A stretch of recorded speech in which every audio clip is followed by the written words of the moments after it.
Groves from Governance Studio here, and we're looking at some more fiercely practical ways to create great board minutes. This is actually part 11 of a 12-part series. Hopefully you've had a chance to join us on some of the other parts. Really excited to have you here today. We're getting really close to wrapping up the series.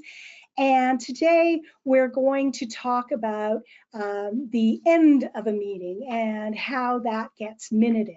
So as usual, rather than just talk about it, I'm going to show you, and I'm going into my handy dandy DiliTrust board portal here, which is my go-to for easily accessing my meeting information, and I'm going to meetings. We're actually looking at approving a set of minutes from May of 2022. So I'm going to go here into 2022. And you can see there's a couple of meetings in 2022 that are in the portal here, May and August.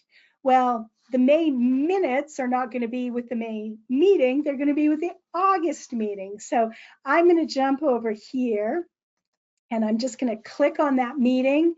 And up is going to pop my August meeting, and I'm going to scroll down and you'll see here item 2.1, review and approve minutes of the meeting held on May 10th. So, and there are my minutes, super easy. I just click once and they're going to pop up here very quickly.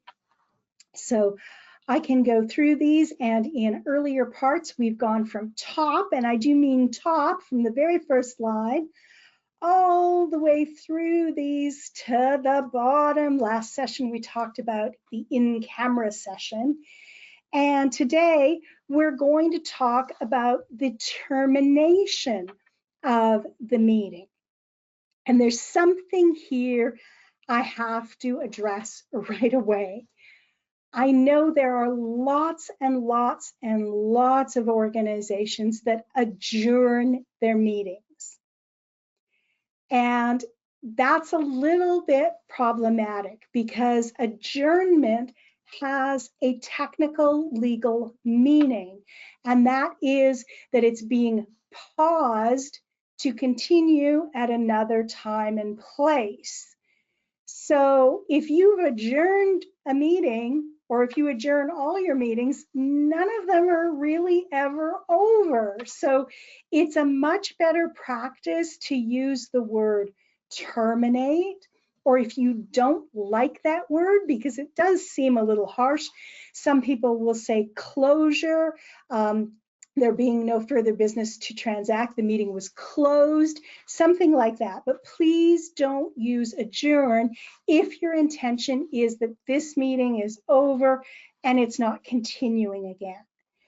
Now, that said, there might be some reason that you're breaking. For example, your board might be meeting late in the day and they're meeting and doing part of their agenda that afternoon, and they're going to resume the next morning to finish.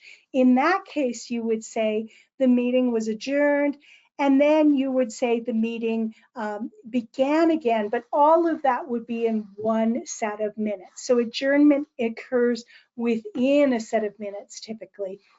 Not as a new set of minutes. This one, you're really saying our next meeting is a brand new meeting. It's got its own agenda, and it's got nothing to do with this meeting, but very little to do with it. And so we're going to go ahead and terminate it. And as you can see, there's not much magical to say here.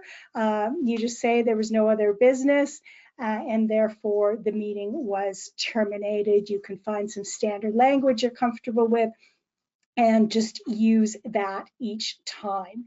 So that's literally the very end, but our last session in the series, we're going to talk about bringing all of this full circle to getting this minutes approved and then dealing with the minutes after they're approved. So I'm really excited to see you in the next session, the very last in our series. I'll miss you after we're done, but I hope you can join us next time for the next series. And in the meantime, Happy minutes.